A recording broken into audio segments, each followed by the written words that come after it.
말씀은 사사기 2장 1절부터 5절 말씀입니다. 구약성경 362면 전후가 되겠습니다. 사사기 2장 1절부터 5절 한 절씩 교독하도록 하겠습니다. 여호와의 사자가 길갈에서부터 복임으로 올라와 말하되 내가 너희를 애굽에서 올라오게 하여 내가 너희의 조상들에게 맹세한 땅으로 들어가게 하였으며 또 내가 이르기를 내가 너희와 함께한 언약을 영원히 어기지 아니하리니 너희는 이 땅의 주민과 언약을 맺지 말며 그들의 제단들을 헐라 하였거늘 너희가 내 목소리를 듣지 아니하였으니 어찌하여 그리하였느냐. 그러므로 내가 또 말하기를 내가 그들을 너희 앞에서 쫓아내지 아니하리니 그들이 너희 옆구리에 가시가 될 것이며 그들의 신들이 너희에게 올무가 되리라 하였노라. 여호와의 사자가 이스라엘 모든 자손에게 이 말씀을 이름에 백성이 소리를 높여온지라. 같이 읽습니다. 그러므로 그곳을 이름하여 복임이라 하고 그들이 거기서 여호와께 제사를 드렸더라. 아멘. 베델에서 복임으로라는 제목으로 우리 서희덕 전도사님 말씀 전하실 때 큰 은혜 받으시기 바랍니다.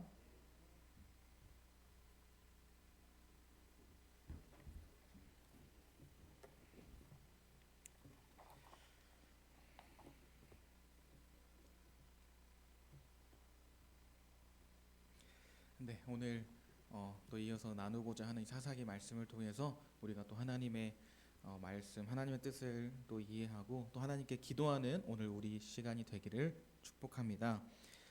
우리가 지금 겪고 있는 이 코로나 사태로 사실 우리들의 삶이 정말 많이 변한 것을 알 수가 있습니다.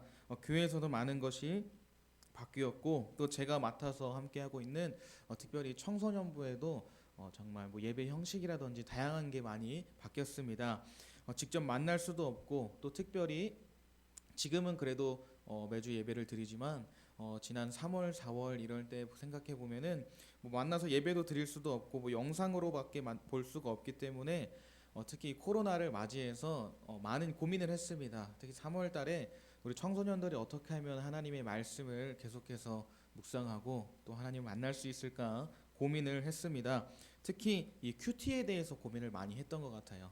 이 코로나 시기 정말 어려운 이 시기에 학교도 못 가게 된 시기에 적어도 큐티를 통해서 하나님을 만나야 될 텐데 애들이 어떻게 해야 될까 이렇게 고민을 많이 하다가 이제 큐티하는 것을 제가 영상으로 만든 다음에 아이들에게 보내주기로 했습니다.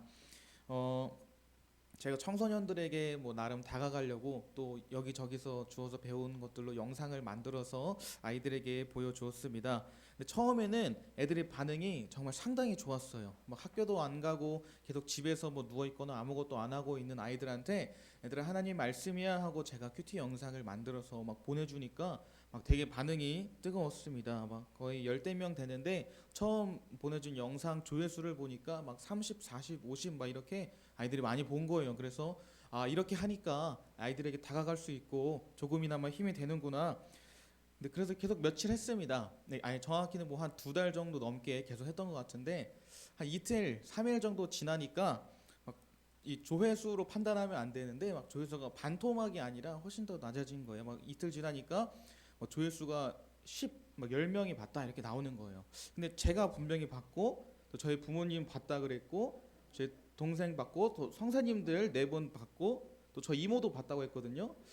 그러면은 네 아이들이 분명 10명인데 네, 그래서 이런 생각을 하면서 어떻게 하면 그래도 청소년이 이 시기에 말씀을 계속 접할 수 있을까를 고민하다가 보니까 요즘 아이들이 보는 핸드폰에 영상을 볼 수 있는 어플이 있습니다. 그런 어플 보면은 되게 재미도 있고 뭐 감동도 있고 막 짧고 그런 영상들이 많아요. 되게 구미를 당기고 사람들을 끌어당기는 그런 게 있는데 제가 올린 큐티 영상은 딱히 뭐 재미도 없고 되게 길고 되게 아이들이 뭐 볼 만큼 뭐 웃기고 그러지도 않은 거예요. 그걸 봐서 이러면 안 되겠다. 청소년들에게 다가갈 수도 있도록 좀 재미있는 요소도 좀 넣고 또 최대한 짧게 하고 또 웃긴 요소도 좀 넣어서 아이들이 볼 수 있게 해야겠다라고 했습니다. 여러 가지 막 변화를 주니까 뭐 어느 정도 아이들이 다시 또 이렇게 보고 또 접하긴 하더라고요. 그런데 좀 그렇게 하다 보니까 뭔가 이상한 거예요.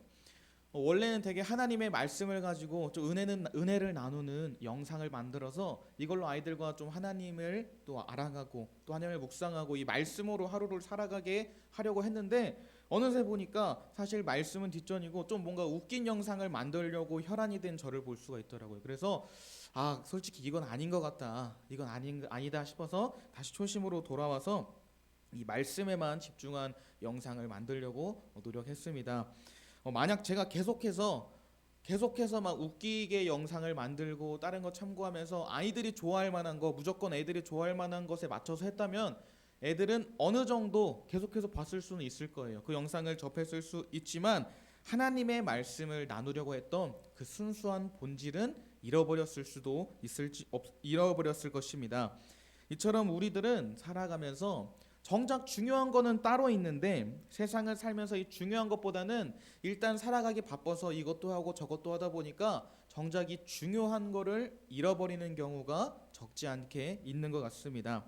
오늘 사사기 본문을 통해 나누어 볼 이 이스라엘 백성들도 바로 그랬습니다. 하나님의 백성으로서 하나님만을 위해서 살아가야 되는데 이 가나안에 정착해가지고 이것도 하고 저것도 하고 점점 시간이 지나다 보니까 정작 그 중요한 하나님의 백성이 하나님을 잊어버리게 된 겁니다. 오늘 우리는 이 본문을 통해서 가장 중요하고 또 특별히 우리 그리스도인으로서 가장 중요한 그 근본을 잃어버리지 않는 자들이 되기를 바랍니다. 이 코로나 시대 속에서도 여전히 그리고 끝까지 믿음을 지켜나가는 우리가 되기를 바랍니다. 지난 1장 사사기 1장을 잠깐 생각해 보면은 이제 1장에서 하나님은 저주의 길과 축복의 길 두 가지를 보여주셨습니다. 하나님 중심으로 그들이 하나님을 따른다면 이스라엘 백성이 충분히 여호수아가 없어도 축복의 길로 계속 갈 수 있었겠지만 그들은 그렇게 하지 못했고 하나님을 등진 채 저주의 길로 계속해서 내려가게 됩니다. 오늘 사사기 초반부에서 볼 수 있는 그 모습, 그들이 잘못된 길을 따라가는 그 모습을 함께 좀 살펴보려고 하는데요. 먼저 우리가 발견할 수 있는 이 이스라엘의 모습은 타협을 하는 것입니다. 타협하는 이스라엘을 볼 수가 있습니다.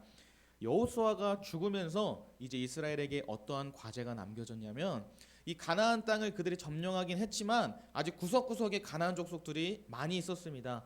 정말 많이 있어서 그들을 완전히 몰아낸 후에 완벽하고 순수하고 깔끔하게 하나님 나라, 이스라엘만의 나라로 만들어야 하는 그 과제가 이스라엘에게 있었습니다. 그런데 처음에는 그렇게 해요. 뭔가 열심히 하는 것 같은데 가면 갈수록 이스라엘이 좀 변질되고 부분적으로 성공했으나 부분적으로 실패했다고 볼 수가 있습니다. 우리 2장은 아니지만 이 전에 있는 내용인 1장 27절에 보면 어떤 내용이 있냐면요. 베스안, 다낙, 돌, 이블르암, 무깃도의 주민들을 쫓아내지 못했다고 성경은 말씀하고 있습니다. 특히 이 가나안 족속들이 결심하고 그 땅에 거주하였더니 라는 표현이 나옵니다. 여기 나온 이 지역들, 지명들 상당히 우리에겐 또 낯설고 감조차 잡히지 않는 그런 곳인데요. 이곳은 어떤 곳이냐면요. 당시 지구상 최대 문명이 있던 애굽 문명과 메소포타미아 문명이 있는 그 통로에 있던 그 길에 있던 지역들이었습니다. 그렇기 때문에 그 누구도 포기하고 싶지 않은 곳이고 또 그곳에 사는 이 사람들은 나라를 잃어버릴지언정 삶의 터전을 잃어버릴 수가 없었던 거예요. 그래서 결심하고 어떻게든 이 땅에서 살아남겠다라고 생각했던 것입니다. 때문에 이스라엘이 그들을 몰아내는데 그들을 쫓아내는데 상당히 어려움을 겪었던 거죠. 그들이 결심하고 나가질 않으니까. 근데 중요한 것은요. 그 다음 이어지는 28절을 보시면 이스라엘이 강성한 후에야 가나안 족속에게 노역을 시켰고 다 쫓아내지 아니었더라라고 말씀하십니다. 이스라엘이 이제 정착하고 뿌리도 내리고 이제 나름대로 하면서 강성해져서 이제 힘으로 그들을 밀어낼 수 있는 상태가 되었는데 그러지 않았다. 쫓아내지 아니하였더라라고 말씀하고 있습니다. 그들을 쫓아내기 위해 전쟁을 다시 시작하는 것보다는 그냥 그들을 종으로 받아들이는 모습을 볼 수가 있습니다. 이 가나안 족속들 입장에서 생각해 보면 정말 이 중요한 이 지역에 살면서 상업도 하고 여러 가지 일들을 하면서 그들의 재산도 쌓고 또 많은 것 가정도 이뤘을 거고 이렇게 있는데 이스라엘 백성들이 와서 이제 쫓아내려고 하는 거예요. 그래서 이 가나안 족속들에겐 두 가지 선택지가 있었습니다.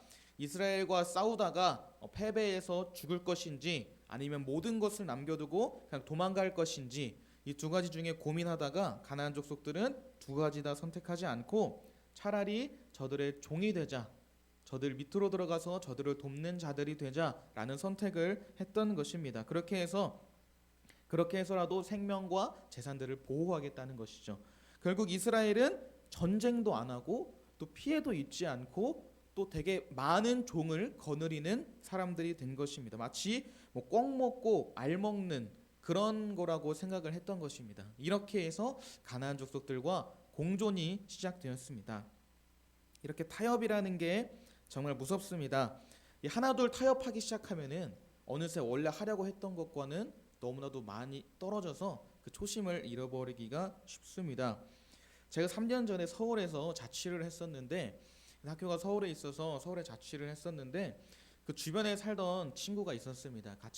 학교를 다니던 친구였는데 또 같이 있다 보니까 또 제가 계속 평택에만 있고 학교에만 돌아다 보니까 그 친구가 서울에 뭐 63빌딩 있는데도 데려다주고 한강도 데려다가서 구경도 하고 막 그랬어요. 그래서 같이 돌아다니다가 그 친구는 집에서 뭔가 짐을 옮길 그런 일이 있어가지고 짐을 옮긴 다음에 이제 나왔는데 막 목이 마른 거예요. 그래서 편의점에 들어갔습니다. 그래서 물만 마시자 해서 저는 물을 선택했어요. 저는 물을 선택했는데 그 친구는 이제 콜라가 마시고 싶다고 하는 거예요. 그래서 콜라를 고르러 갔죠. 그런데 이만한 한 500ml 정도 되는 콜라 병을 딱 집었는데 그 병이 거의 1,500원 막 그런 거예요. 뭐 당시 갑자기 콜라 값이 오른 것 같은 그런 느낌이 들었어요. 그래서 생각해 보면 이게 1,500원이라니 뭐 요 앞에 뭐 한국마트 가면은 1.5리터가 거의 비슷한 가격인데 너무 아깝다 이러다가 갑자기 그런 생각이 든 거죠.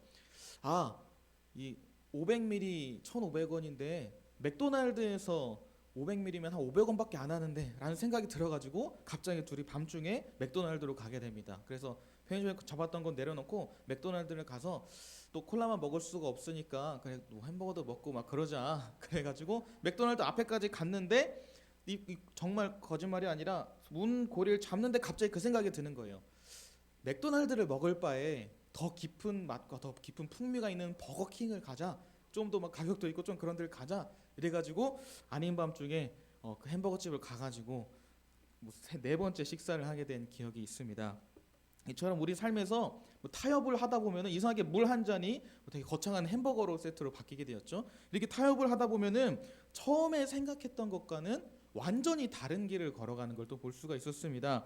최근 코로나 사태로 인해 또 영상 예배를 드릴 때 3월, 4월, 5월 이쯤에 영상 예배를 드릴 때 저도 들었고 되게 좀 충격을 받았는데 이해가 되더라고요.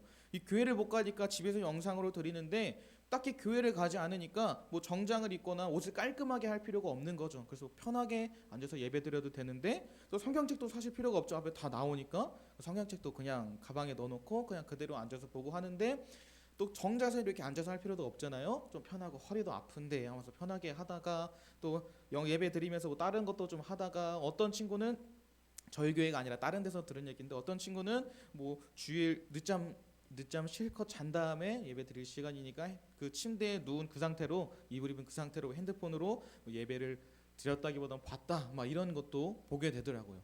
정말 이 타협이 우리 신앙을 위협할 수 있다는 것은 사실 우리들은 체험적으로 알고 있습니다. 하나 둘 타협하게 되면은 우리 신앙이 정말 위험해질 수 있다는 것 잘 알고 있습니다. 근데 이 타협이라는 게 정말 거절하기도 어렵고 사실 정말 달콤한 모습으로 우리에게 다가옵니다.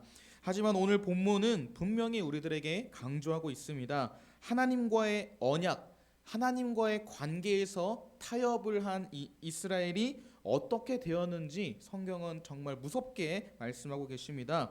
그렇게 가나안 족속들과 괜찮아 하다가 결국엔 공존하게 된 타협함으로써 공존하게 된 이스라엘을 향하여 하나님 심판의 말씀을 하시죠. 우리가 읽은 본문이 바로 그 심판의 말씀인데요. 특히 오늘 2장 2절 말씀을 함께 읽어보았으면 좋겠습니다. 함께 읽겠습니다. 너희는 이 땅의 주민과 언약을 맺지 말며 그들의 제단들을 헐라하였거늘 너희가 내 목소리를 듣지 아니하였으니 어찌하여 그리하였느냐. 아멘. 하나님께서 어찌하여 그리하였느냐라고 말씀하십니다. 결국 그들은 하나님 뜻에서 완전히 벗어나 버린 자들이 되었고 하나님이 원하시는 삶과는 전혀 거리가 먼 존재가 되어버린 것입니다. 사랑하는 여러분, 우리가 살아가면서 나름대로 타협을 하고 또 융통성 있게 살아간다는 것은 정말 좋은 일입니다. 그러나 우리 신앙생활에 있어서만큼은 하나님 앞에서 하는 것들만큼은 타협하는 것이 좋은 것만은 아님을 기억해야만 합니다.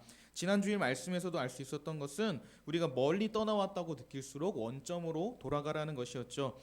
우리가 우리의 주인이 아니라면, 또 우리가 나를 위해 사는 사람이 아니라면, 예수님을 따라서 예수님의 제자가 되어서 예수님을 위한 삶을 살아야 하는 자들이라면, 정말 그리스도인이라면은 융통성 있게 타협하기보다는 먼저 지금 하나님께서 내게 무엇을 말씀하고 싶은지 하나님의 뜻을 먼저 구하는 것이 선행되어야 합니다. 여호수아서, 사사기 바로 앞에 있는 여호수아서에 보면요, 여호수아가 하나님께 묻고 또 하나님께 기도했다는 표현이 쉽게 발견할 수 있을 정도로 많이 나옵니다. 그러나 사사기에는 하나님께 물었다, 하나님께 구했다, 하나님께 기도했다라는 표현을 찾기가 어렵습니다. 결국 사사기는 왜 무너졌습니까?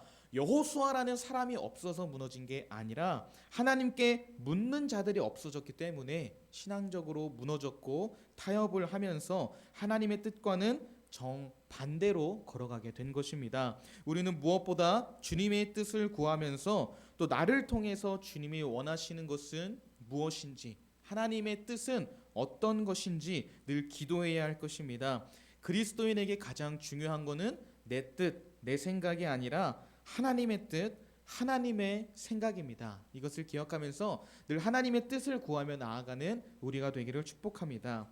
또 다음으로 이스라엘 백성들의 모습을 살펴보면요, 그들의 타협한 이유, 그들이 잘못된 길을 간 이유는 바로 하나님의 뜻을 오해했기 때문입니다. 하나님의 뜻을 오해했던 이스라엘을 볼 수가 있습니다.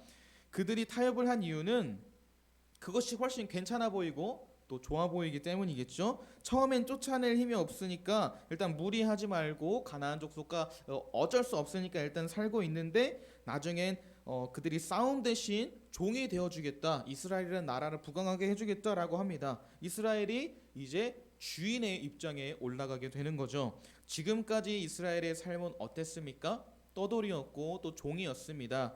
지금까지 그들은 어떤 자들을 많이 만났냐면 하나님을 능욕하는 자들을 많이 만났습니다.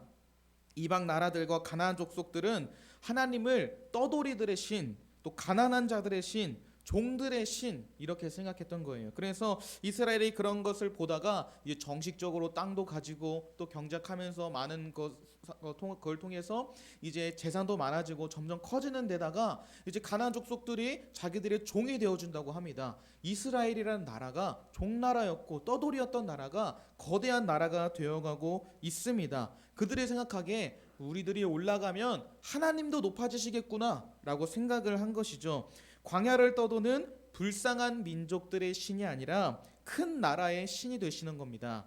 하나님이 선택한 선민들로서 자신들이 부유해지면서 세상적으로 성공하면 그것이 바로 하나님께 영광이다 라고 생각을 했던 것이죠. 그러나 이것은 철저하게 하나님을 오해했던 것이었습니다.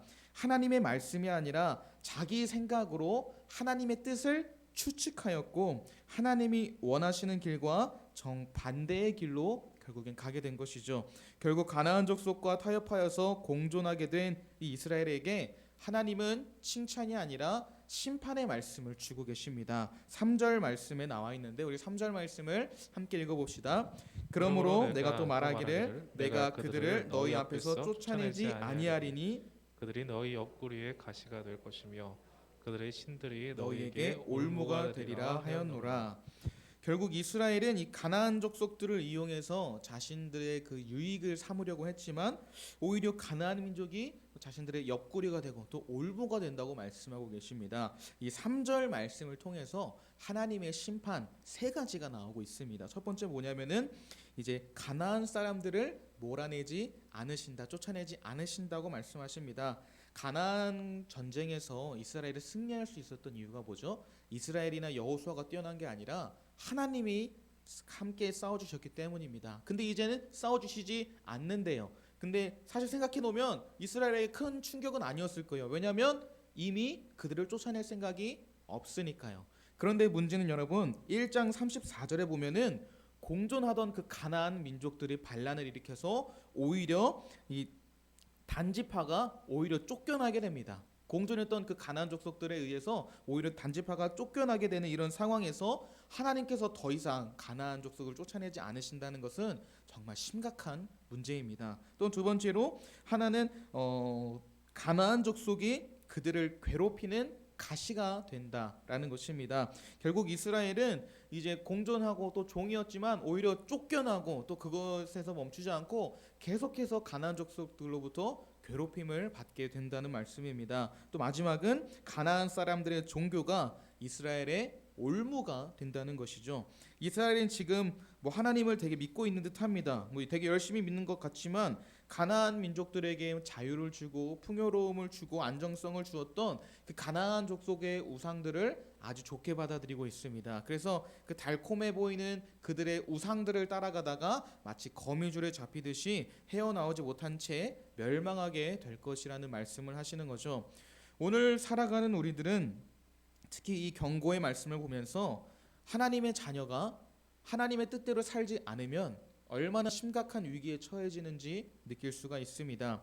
하나님은 우리에게 크나큰 은혜를 넘치도록 주셨는데 우리가 하나님께 감사하며 주님 이제는 주님을 위해 살겠습니다. 주님만 바라보며 살겠습니다. 입으로 말하지만 여전히 세상에서의 성공을 추구하고 남들보다 뛰어나려고 하고 경쟁 사회에서 우뚝 서려고 하면서 아마 이게 하나님의 뜻일 거야 라고 하나님의 뜻을 이렇게 억측하게 되는 것은 결국 그리스도인으로서 망하게 되는 지름길이며 하나님께로부터 끊어지는 길이고 교만 그 자체임을 기억해야 합니다.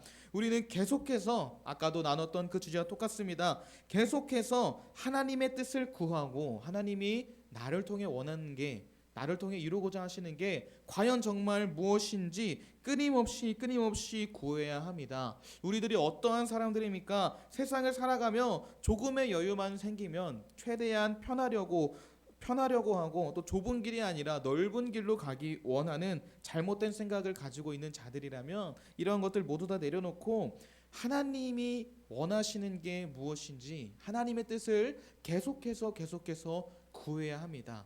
그래야 하나님의 뜻을 오해하지 않을 수 있습니다. 그래야만 하나님께 붙어 있을 수 있고 우리는 그래야만 살 수가 있습니다. 성경에 나오는 모든 사람들, 예수님을 제외하고 성경에 나오는 그 모든 사람들 중에 특별한 사람은 아무도 없습니다. 특별한 하나님께서 그들을 붙잡아 주셨기 때문에 특별한 자들이 된 것입니다. 내가 무언가 돼서 내가 뭔가 특별한 사람이 되어서 하나님께 쓰임 받고 싶다는 생각을 내려놓고 우리는 하나님 앞에서 우리의 생각을 모두 내려놓고 우리의 계획을 내려놓고 하나님의 뜻을 구하며 하나님께 붙잡히는 자가 되어야 합니다. 이것이 그리스도인으로서 살아가야 할 수 있는 길이고 그리스도인으로서 승리할 수 있는 비결입니다. 끝까지 하나님께 붙잡혀서 특별한 사람으로 살기 위해 하나님의 뜻만 구하며 하나님의 마음 알기 위해 힘쓰는 우리가 되기를 축복합니다. 또 마지막으로 이스라엘 백성들의 모습은 변하려 하지 않았다는 것입니다. 이스라엘 백성들의 모습을 보면은 하나님의 심판을 듣습니다. 3절에 이 세 가지의 심판을 하나님이 내려주시죠. 그러자 이스라엘이 무너져 내립니다. 그들의 마음이 무너져 내리고 엉엉 울기 시작합니다. 우리 4절과 5절에 나와 있는데요. 우리 4절과 5절 두 구절을 함께 읽어보겠습니다. 여호와의 사자가 이스라엘 모든 자손에게 이 말씀을 이르매 백성이 소리 높여 운지라. 그러므로 그것을 이름하여 복임이라 하고 그들이 거기서 여호와께 제사를 드렸더라. 그들이 하나님의 이런 심판의 메시지를 듣자 마음이 무너져 내리고 울기 시작합니다. 그리고 그곳 이름을 이제 복임이라고 칭하게 됐다고 합니다. 복임이라는 것은 우리 성경에도 나와 있는 것처럼 우는 자들이라는 뜻입니다. 그들이 계속 울부짖었기 때문에 우는 자들이라는 뜻에 복임이라는 이름을 붙입니다. 특히 이 복임이라는 단어, 복임이라는 표현이 딱 이 사사기 2장 1절과 5절에만 등장합니다. 그런데 여기가 어딘가, 왜 이들이 여기를 복임이라고 불렀는가 생각해 보면 학자들이 또 연구하고 또 성경을 보면은 사실 여기는 베델입니다. 베델. 하나님의 집이라는 곳이죠. 야곱이 이곳에서 하나님을 만났고 또 이스라엘 종교의 중심지가 되기도 합니다. 또 많은 사람들이 하나님의 은혜를 경험했고 또 하나님을 만나고 기쁨으로 하나님께 제사를 드려야 하는 하나님의 집인 베델이 복임이 되어버린다는 것입니다. 그 베델이 눈물이 가득한 슬픔의 제사를 드리는 복임이 되어버린 것입니다. 더군다나 심각한 문제는 그들의 태도가 전혀 바뀌지 않았다는 것입니다. 그들이 울면서 이름을 복임이라고까지 바꾸기도 하고 울면서 하나님 앞에 그렇게 제사까지 드렸는데 이 이후에 나오는 본문의 모습을 보면은 이스라엘 백성들은 전혀 조금도 바뀌지 않은 모습을 볼 수가 있습니다. 하나님 앞에서 통곡하는 것, 하나님 앞에서 울부짖는 것 좋은 일입니다. 그러나 그들에게 필요한 것은 통곡하며 우는 것보다는 철저한 회개를 하는 것이고 다시 하나님과 맺은 그 언약을 다시 준수하면서 순종하며 살아가는 것이 필요합니다. 그러나 그들은 그러지 않죠. 전혀 변하지 않고 더욱 심하게 하나님을 떠났습니다. 하나님 앞에서 통곡한다는 것 정말 아름다운 것이지만 철저한 회개와 순종에 대한 그 결단이 포함되지 않는다면 딱히 별 의미 없는 신세 타령이 될 뿐입니다.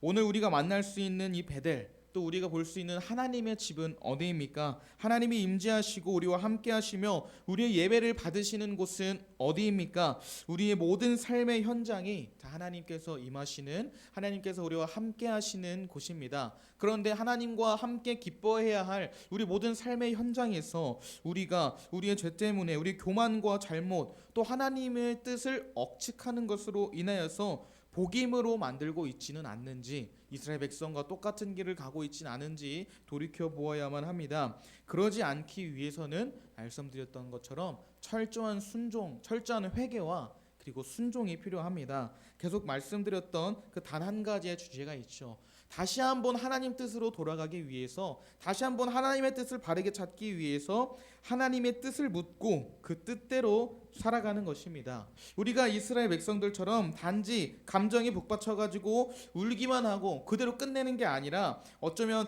내가 지금까지 잘못 살아왔던 모습을 다시 하나님이 원하시는 그 모습으로, 하나님이 꿈꾸셨던 그 모습으로 다시 이렇게 바꾸어 놓으려면 하나님의 확실한 뜻, 하나님의 그 확실한 뜻을 물어야만 하는 것입니다. 그리고 그것이 하나님께서 내게 말씀하시고 내게 주시는 그 하나님의 뜻이 내가 생각했던 것과 다르다면, 지금까지 내가 해놓은 것들, 내가 세워놨던 괜찮은 생각들과 완벽해 보이는 그 계획들을 모두 다 버리고 하나님을 따르는 철저한 회개와 순종이 있어야 된다는 것입니다. 내가 생각하기에 하나님께 영광을 돌리기 위해서는 이렇게 해야지, 그리스도인이라면 하나님이 높임 받으시기 위해는 당연히 이렇게 해야 한다, 우리가 이렇게 입으로 말하지만 정작 내 행동은 세상의 가치를 쫓아가고 있고 세상에서의 성공을 염두하면서 그렇게 하고 있다면 철저한 회개와 순종, 하나님의 뜻이 무엇인지 가장 먼저 그것부터 확실히 하고 그에 맞게 나의 모든 생각을, 내가 생각했던 잘못된 생각들을 모두 산산조각내야 한다는 것입니다.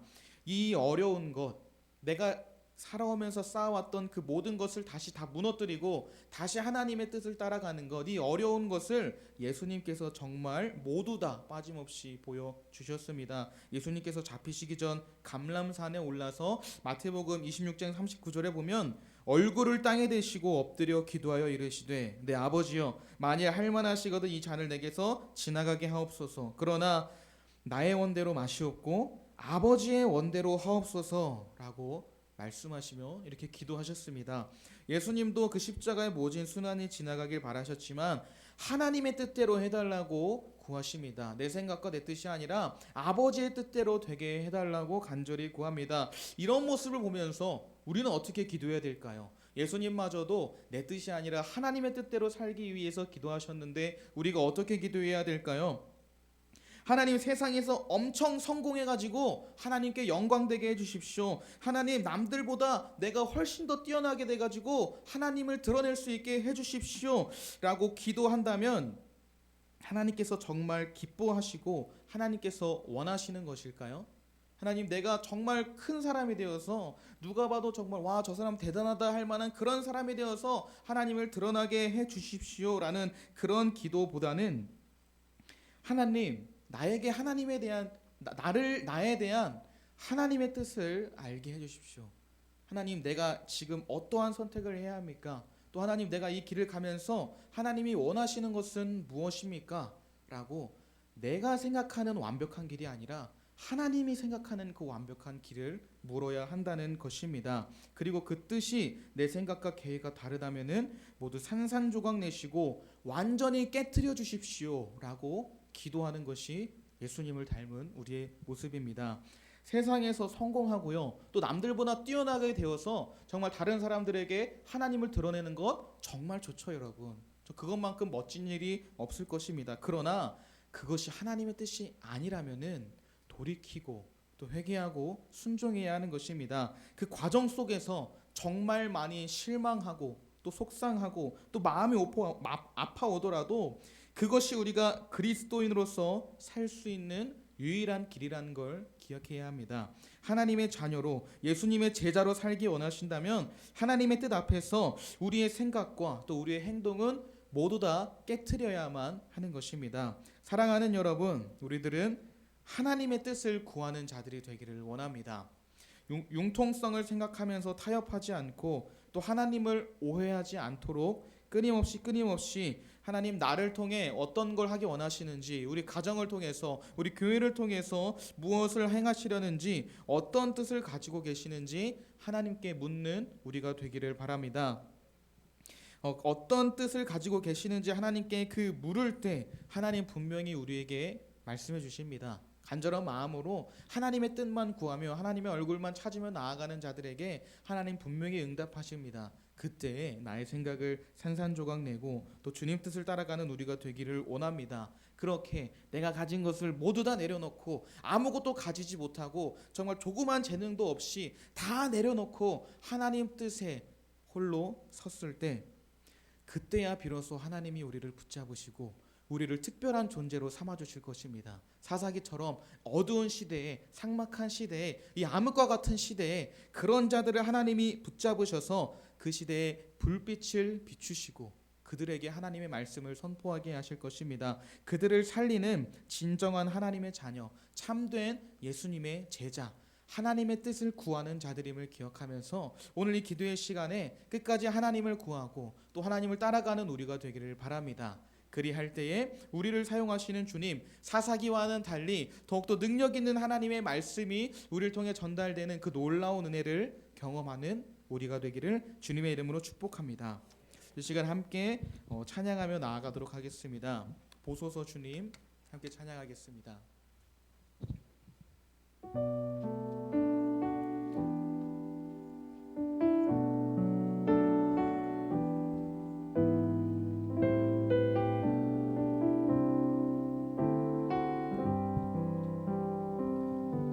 보소서 주님,